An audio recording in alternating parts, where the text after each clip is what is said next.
Oke,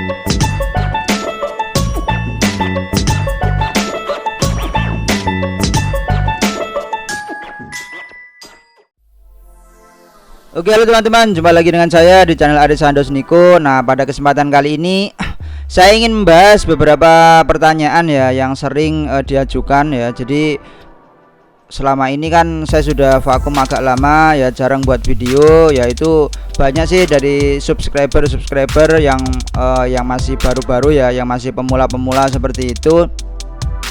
Ya, ada beberapa hal yang sering ditanyakan. Biasanya untuk yang pemula kebanyakan yang sering ditanyakan yaitu mengenai ini guys, apa namanya,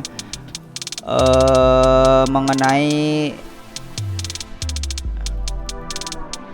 peralatan ya. Biasanya peralatan yang digunakan itu kebanyakan tanya ya. Ada juga yang ingin membeli peralatan, ada juga yang tanya kira-kira komputer yang saya punya atau laptop yang saya pakai itu nanti cocoknya seperti apa. Itu biasanya sering sekali ya. Ini untuk yang bagi pemula ya. Ini nanti saya sudah lama jarang tidak buat video. Nanti kita akan buat video. Mungkin ada ya yang tanya-tanya, silahkan. Nah, nanti kita bahas ya. Ini yang dari awal kita bahas dari peralatan dulu. Oke, langsung aja. Di sini sudah saya buatkan ya. Ini saya sambil ngerjakan ya, sambil saya sempat-sempatkan buat video ya. Jadi mudah-mudahan sedikit membantu ya bagi yang awal-awal yang ingin belajar membuat desain di SketchUp itu apa aja. Nah, jadi kalian yang pertama yaitu biasanya yang kebanyakan digunakan itu di sini emang saya tulis ya. Jadi kebanyakan yang digunakan itu untuk orang-orang belajar itu masih menggunakan laptop ya. Jadi untuk mendesain rumah itu ya, kalau kalian bukan desainer atau bukan arsitek atau bukan anak sipil atau umum, itu biasanya digunakan laptop. Ya laptop bisa-bisa aja, nanti masih jalan kok ya. Tapi kalau kalian ingin beli laptop ya, ini ingin disarankan ya laptopnya minimal itu ya, ini speknya sudah saya tuliskan seperti ini ya. Nanti kalau ada uang lebih ya bisa beli yang di atasnya, atau enggak laptop kalian mungkin speknya mirip-mirip seperti ini ya. Nah, ini untuk laptop sendiri ya, ini kalau saran saya ya, ini prosesornya kalau bisa ya Core i3 ke atas lah. Core i3 bisa Core i5, Core i7, Core i9. Kalau saya bilang minimal Core i3 ke atas ya, kalian nggak usah tanya ya. Kalau Core i5 gimana ya jelas bisa lah maksudnya ya. Ya ini minimal aja, ini Core i3 itu bisa. Kalau yang saya gunakan macam-macam ya, nanti saya bahas yang saya gunakan itu apa aja. Core i3 kalau di bawahnya itu apa nggak bisa, misalnya dual core atau Celeron ya bisa aja, tapi nanti aplikasinya menyesuaikan, mungkin yang agak lama ya, tidak up to date tapi juga tidak maksimal nanti untuk belajar. Nah, nanti apa namanya ya, kekurangannya itu aja sih. Untuk RAM-nya ya saran saya sih RAM-nya pakai 4 GB itu ya. Kalau 2 GB nanti kalau menggambar objek apalagi satu rumah ya, misalnya gambar satu rumah full seperti ini itu nanti ini lengkap ya, lantai satunya sudah ada nanti ya, ini seperti ini lantai duanya, apalagi sudah ada full furniturnya, yaitu nanti biasanya agak apa namanya, agak ngeblank biasanya ya. Bisa jadi ketika digeser-geser ke sini itu gambar-gambarnya itu ada sebagian yang tidak apa namanya, yang error gitu ya, warna-warnanya ini tidak sempurna seperti itu ya. Itu mungkin salah satunya karena ya memorinya terlalu kecil juga, karena ini nanti menyimpan ya lumayan berat ya. Nah, ini saya lanjutkan.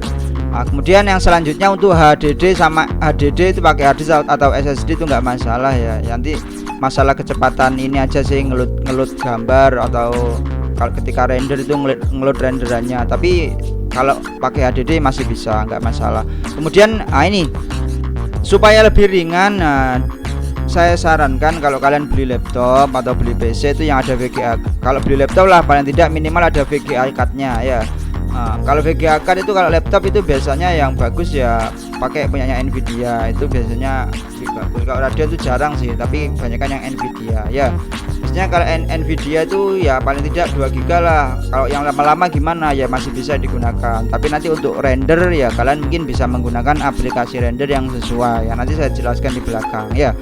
Ya paling tidak inilah MX ya, MX 840 ke atas lah, atau bisa MMX atau GT berapa, itu paling tidak ya. Yang jangan yang lama-lama ya, yang lama-lama itu juga agak berat. Kalau yang terbaru itu pasti kan seperti itu. Itu kalau laptop sedikit ya, ini sedikit saya bahas saja ya, kita sharing-sharing. Kalau kalian punya pengalaman dituliskan aja komentarnya. Kemudian nanti kalau ada pertanyaan juga disampaikan aja. Kemudian sekarang yang PC, wah ini kalau PC saya juga untuk kerja di rumah sini ya, di rumah di kantor sini itu kebanyakan menggunakan PC. Kenapa menggunakan PC? Ya jelas karena kita di sini kan di bidangnya ya, bidang desainnya itu ya untuk supaya kerja lebih cepat, supaya stabil, nah itu menggunakan PC. Cuman ketika presentasi dengan klien yang jaraknya jauh itu juga pasti dibutuhkan sebuah laptop ya. Kalau laptopnya yang jelas lah, kalau untuk desain ya kalian spek-spek laptop gaming itu ya laptop ROG atau Asus yang apa namanya, Asus TUF minimal lah, atau enggak ya wes spek-spek di atasnya itu pasti bisa lah ya, nggak usah ditanyakan lagi. Kalau harganya kalian beli laptop gaming harga 50 juta itu nggak usah ditanyakan lagi apakah ini bisa, apakah ini nggak perlu ya, itu pasti bisa. Nah, biasanya untuk PC ya paling tidak kalau kalian ingin merakit PC paling tidak Core i3 lah ya, Core i3 generasi ke-5 ke atas ya, atau enggak ya pilih sekarang itu kan ini ya laptop bekas itu yang Core i3 itu kan sudah banyak ya, yang generasi 7, 8, atau enggak yang sekarang yang paling murah itu biasanya menggunakan Ryzen ya. Komputer saya itu juga ada yang menggunakan Ryzen 3, ada yang Ryzen 5, tergantung. Kalau komputer untuk layout ya, untuk AutoCAD, untuk mengerjakan layout itu kebanyakan pakai Ryzen 3, tapi kalau untuk render ya mungkin di atasnya. Kemudian RAM, wah ini RAM paling tidak kalau PC itu kalau kalian ini ya, kalau RAM-nya masih 4 GB ya saran saya sih diupdate minimal itu 8 lah ya, minimal 8 ya, lebih baik ya 16. Biasanya kalau untuk kota buat seperti itu ya 32 bisa, tapi ya kayaknya terlalu banyak lah. Kalau kalian masih tahap belajar sih RAM 8 tuh kalau PC cukup. Untuk harddisknya itu nggak masalah sih ya, kalau sekarang kalian pakai harddisk pun nggak masalah, pakai SSD nggak masalah ya, nggak harus ganti nggak apa-apa, tapi ganti pun juga lebih baik. Kemudian VGA card minimal yang 2 GB ya, paling tidak ya yang inilah 1030 lah ya. Tapi saran saya ya paling tidak ini untuk rekomendasi biasanya itu 1640 ya, yang 4 GB itu yang apa untuk Nvidia itu yang GTX ya. Ya mana GTX ini? Nah, GTX 1650 kok 1640 ya. 1650 yang 4 GB itu paling tidak seperti itulah. Kalau kalian ingin merakit PC baru bisa pakai seperti itu, tapi kalau di atasnya itu lebih baik ya. Kalau seri RTX ya wis nggak usah ditanya lagi itulah ya, itu pasti bisa. Kalau yang punyanya AMD itu ya paling enggak RX lah, RX seri RX 560 ke atas lah ya. Bisa 570, 580 itu pun sudah lama ya, ada yang ya pokoknya disesuaikan lah, minimal 4 lah ya kalau untuk render. Tapi kalaupun ingin jalan 2 GB itu cukup, bisa jalan. Cuma kalau nanti banyak ya agak berat gitu aja sih. Nah itu kalau laptop sama PC itu singkat-singkat aja ya. Nah kemudian untuk aplikasinya, yang jelas ini kebanyakan untuk tahap pembelajaran. Jadi belajar itu banyak ini ya, banyak faktornya ya. Kalau kalian itu belajar itu pengen cepet ya, aplikasinya harus memadai, peralatannya juga memadai, itu nanti belajarnya cepet ya. Kalau saran saya sih kalau Windows sebenarnya diinstal SketchUp itu Windows 7 nggak masalah ya, Windows 8, Windows 10. Cuma rekomendasi saya sih kalau bisa Windowsnya 10. Karena apa? Kalau Windows 7 itu nanti kadang ada yang 32 bit, ada yang 64 bit ya. Kadang bisa sih yang Windows 7 64 bit diinstal, tapi terkadang ada beberapa yang tidak bisa. Makanya ya rekomendasinya inilah ya. Nah, kalau yang 2017 ke atas itu versi SketchUp-nya, nah ini SketchUp 2017 ke atas itu sudah menggunakan 64 bit rata-rata ya, 64 bit. Nah nanti apa bisa diakali ya, nggak usah ngakal-ngakali lah ya, supaya lancar belajarnya ya enak yang ini ya.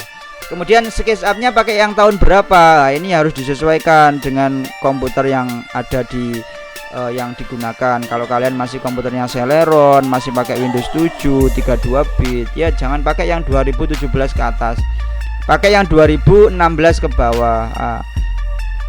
2012, 2013, 2014 itu ya.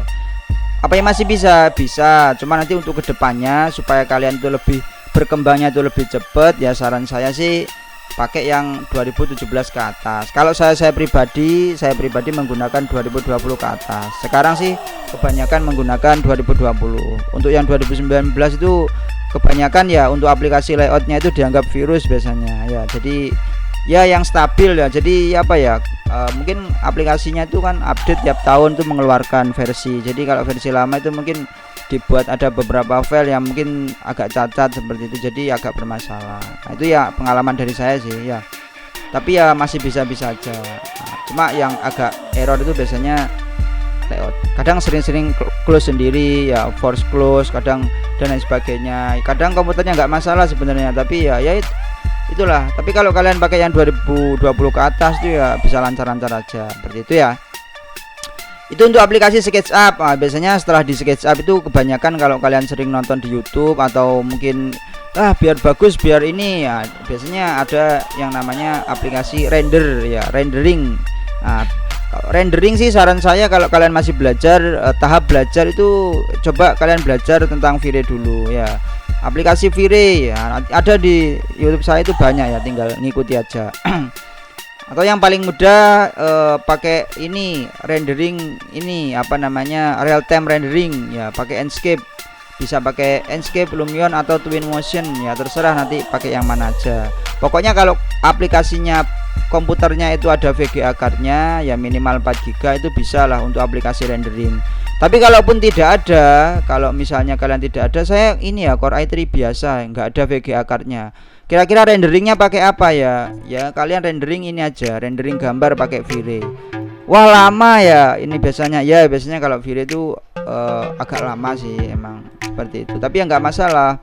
Biasanya kalau pakai V-Ray itu hasilnya juga lebih bagus. Nah, untuk visual gambar itu lebih bagus. Oke, mungkin cukup itu aja ya sedikit yang bisa saya sampaikan ya di bulan puasa ini ya. Saya sih mengucapkan selamat menunaikan ibadah puasa bagi yang menjalankan. Nah, mudah-mudahan ya bisa nanti sukses sampai berbuka. Itu aja ya, ini sedikit sharing aja ya. Jadi mungkin saya agak sering-sering bikin video, nanti ya mungkin kalau ada materi baru saya sampaikan materi baru, kalau tidak ada ya dari pertanyaan-pertanyaan yang masuk itu nanti akan saya bahas. Itu aja sih. Jadi kalau ada pertanyaan sekiranya yang baru-baru belajar ya, ataupun yang sudah pro itu yang menemui kesulitan ya silakan ditanya aja. Selagi saya bisa nanti saya bahas, selagi misalnya kok kurang ada yang bisa ya nanti saya coba belajar ke kalian. Oke, itu aja dari saya sedikit, mudah-mudahan bisa bermanfaat. Akhir kata, assalamualaikum warahmatullahi wabarakatuh. Selamat mencoba, semoga berhasil.